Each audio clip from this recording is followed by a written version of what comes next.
On connaît tous cette petite voix, celle qui déterre de vieux souvenirs, qui nous rejoue en boucle les échecs du passé.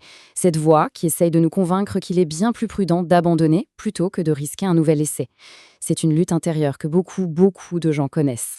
Et ça nous amène à cette question, une question qui revient sans cesse. Pourquoi arrive-t-on si bien à voir la force, la résilience chez les autres, alors qu'on a tant de mal à la reconnaître en soi?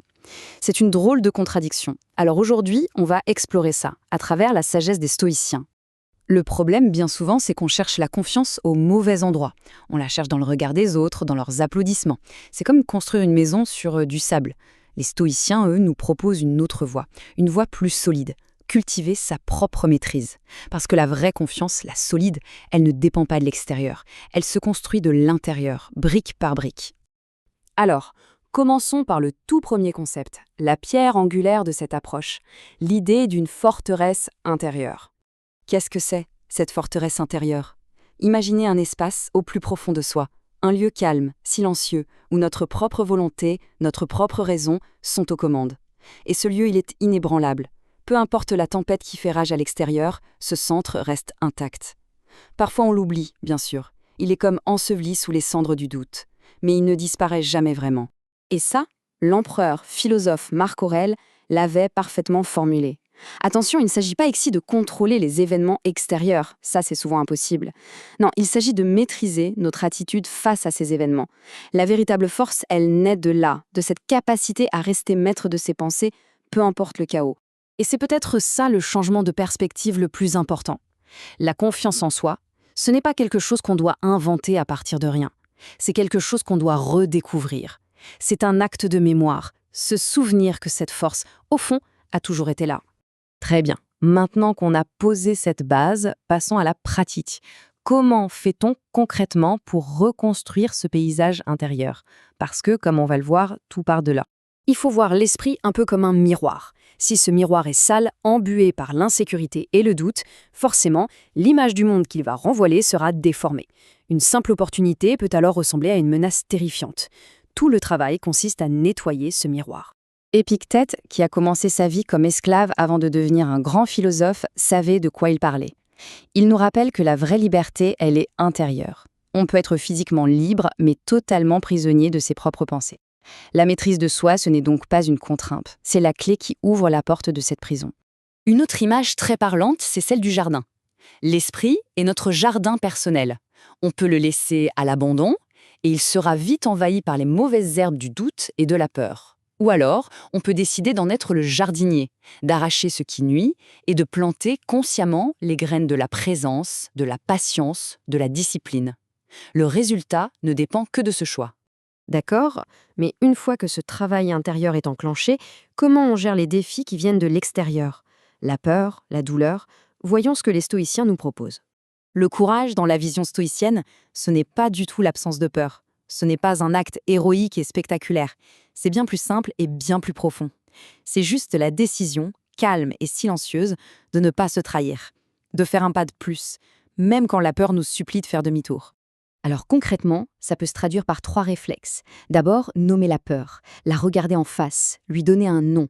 Ça lui enlève déjà une bonne partie de son pouvoir. Ensuite, se concentrer sur le plus petit pas possible. Pas la montagne entière, non, juste le prochain pas. 5 minutes d'action, c'est infiniment mieux que des heures à angoisser. Et enfin, tenir les petites promesses qu'on se fait à soi-même. Chaque promesse tenue est une pierre de plus pour solidifier la forteresse. Et puis, il y a la douleur. Personne ne la cherche, évidemment.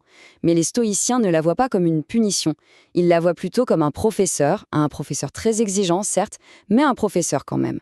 Elle vient nous montrer précisément là où on doit encore se renforcer, là où notre structure intérieure est encore fragile. Et cette phrase de Marc Aurèle est peut-être le cœur de toute la philosophie stoïcienne. C'est un vrai retournement de perspective. L'obstacle n'est pas ce qui bloque le chemin. L'obstacle, c'est le chemin. C'est la matière première avec laquelle on se construit. C'est en le surmontant qu'on développe les muscles intérieurs que le confort ne nous donnera jamais. D'accord, mais comment entretenir tout ça sur le long terme? La clé, pour les stoïciens, se trouve dans une discipline bien particulière, celle de rester ancré dans le présent. C'est simple, notre esprit a une fâcheuse tendance. Soit il vagabonde dans le passé en ressassant, soit il s'angoisse pour un futur qui n'existe pas encore. Et pendant ce temps, la vie, la vraie, elle se passe ici et maintenant. Une grande partie de nos souffrances vient de cette absence. Revenir à l'instant présent, c'est revenir à la seule chose qui soit réelle. Le mot discipline fait souvent un peu peur, on l'associe à la rigidité. Mais ici, c'est le contraire. La discipline stoïcienne, c'est ce qui nous donne de la stabilité quand tout s'effondre. C'est elle qui nous donne la liberté de choisir nos actions plutôt que de simplement réagir à nos impulsions. C'est une force tranquille qui construit jour après jour. Et un autre outil d'une simplicité désarmante, c'est la gratitude. Il ne s'agit pas de nier les difficultés, mais simplement de rééquilibrer la balance, de porter son attention non pas sur ce qui manque, mais sur ce qui est déjà là, sur ce qui nous soutient, ne serait-ce que le simple fait de respirer. Ce simple changement de focus peut transformer un état intérieur. Au final, toutes ces pratiques, mises bout à bout, mènent à une véritable transformation.